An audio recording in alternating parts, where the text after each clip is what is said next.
Відставки не сталося. Володимир Гройсман та весь склад Кабміну лишаються на своїх посадах. За звільнення проголосували тільки 97 депутатів. Тож тепер ця урядова команда працюватиме аж до формування нового Кабміну після виборів. Утім, деяких міністрів усе одно хоче позбавити портфелів президент Зеленський. Кадровий день у парламенті від Олени Гончаренко. Головна інтрига парламентського четверга – чи звільнять депутати уряд і прем'єра Володимира Гройсмана. Напередодні про це у кулуарах говорили багато. Втім, сьогодні зранку дві найбільші фракції – БПП та Народний фронт – вирішили за відставку не голосуватимуть. В урядовій ложі міністри в повному складі на чолі з прем'єром. Слово одразу бере Володимир Гройсман. Каже, головне завдання було стабілізувати економіку. І він це зробив. За посаду не тримається і прийме будь-які рішення депутатів.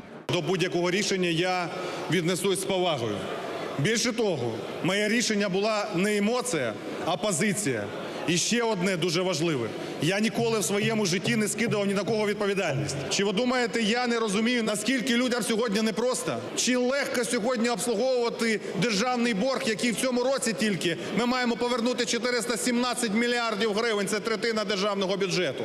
Але разом з тим, я абсолютний реаліст і знаю, що ті кроки, які ми робили, вони розпочинають зміни.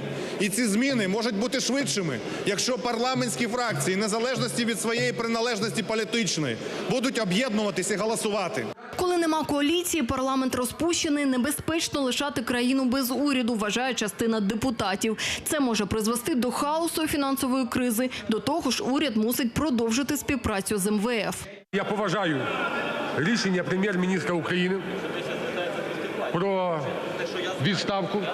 Разом з тим, я глибоко переконаний, що у ці важкі для країни часи нам вкрай необхідно зберігати стабільність і в Верховній Раді України, і в уряді, поки хтось робить експерименти над країною. Я вважаю, цей період великих економічних викликів уряд має працювати, і прем'єр-міністр України Володимир Борисович Гройсман, ви маєте працювати для того, щоб не допустити економічного колапсу. Залишити в такий час без очільника виконавчої влади вкрай безвідповідально по відношенню до держави і, перш за все, до її громадян.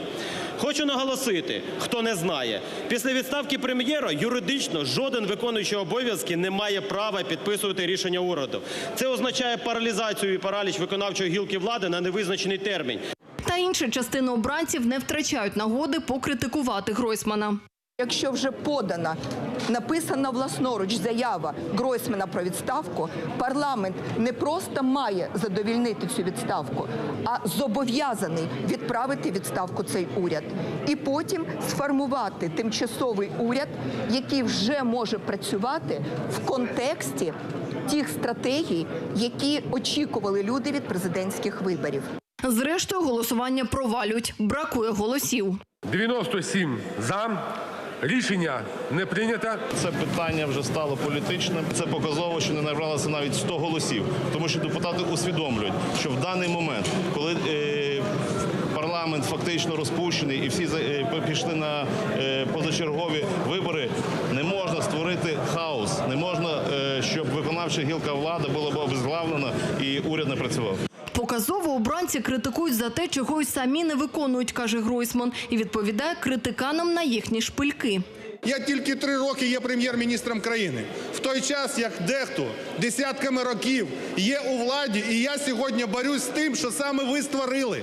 І конфлікт на Донбасі, і підірвали економіку, і знищили соціальну політику держави. І сьогодні ми маємо це все вигрібати після вас. Для мене Україна – це не просто місце на карті. Це велика європейська 45-мільйонна країна, в якій є 45 мільйонів живих сердець, які хочуть жити краще, які хочуть жити по-людськи. І від вас це теж залежить. Для деяких важливий ваш мандат, ваш рейтинг, ваш значок, ваша недоторканність і багато-багато іншого. А для мене важлива Україна, українці.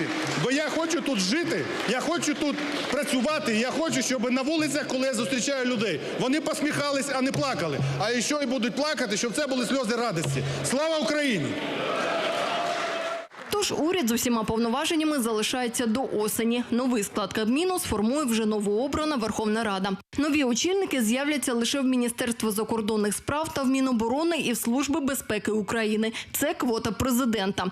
Відповідне подання Зеленський уже вніс до парламенту. Планує найближчим часом звільнити і генпрокурора.